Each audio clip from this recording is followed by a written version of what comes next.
আসসালামু আলাইকুম রহমতুল্লাহি বারাকাতুহ।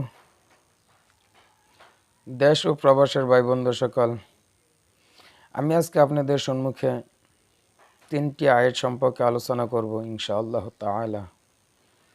আর আমি আশা রাখি আপনারা সবাই এই আলোচনাগুলি শুনবেন এবং প্রত্যেকটা আয়াতের উপরে আপনারা আমল করবার লাগে চেষ্টা করবেন ইনশাআল্লাহ।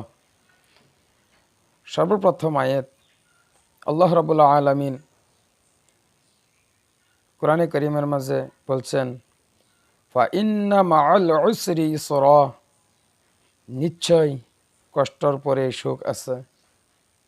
সম্মানিত দেশ ও প্রবাসের ভাই বন্ধু সকল, আজকে আমরা দুনিয়ার জমিনে যদি আজকে আমরা কষ্ট করতে পারি, তাহলে আমরা পরকালে আমাদের জন্য আল্লাহ রাব্বুল আলামিন সুখের জায়গা রেখে দিয়েছে।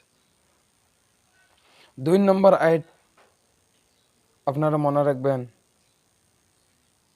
2 নম্বর আয়াতের মধ্যে আল্লাহ রাব্বুল আলামিন বলছে, হাসবুনাল্লাহু ওয়া নি'মাল ওয়াকিল,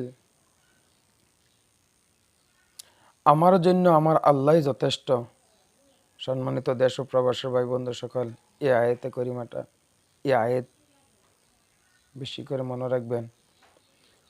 যখন নাকি আমাদের অন্তরের মধ্যে এই কথা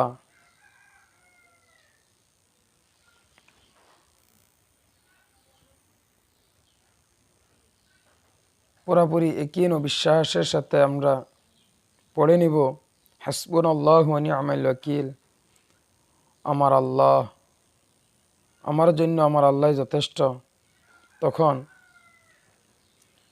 এই পৃথিবীর কারো আমরা ভয় করব না।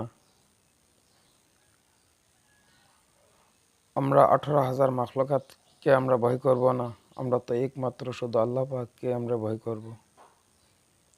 3 নম্বর আয়াতের মধ্যে আল্লাহ রাব্বুল আলামিন বলছে, ইন্নাল্লাহা মাআস সাবিরিন। দেশ ও প্রবাসী ভাই বন্ধু সকল, এই কথাটাও খুব ভালোভাবে মনে রাখবেন। নিশ্চয় আমার আল্লাহ ধৈর্যশীলদের সাথে আছেন। যে ব্যক্তি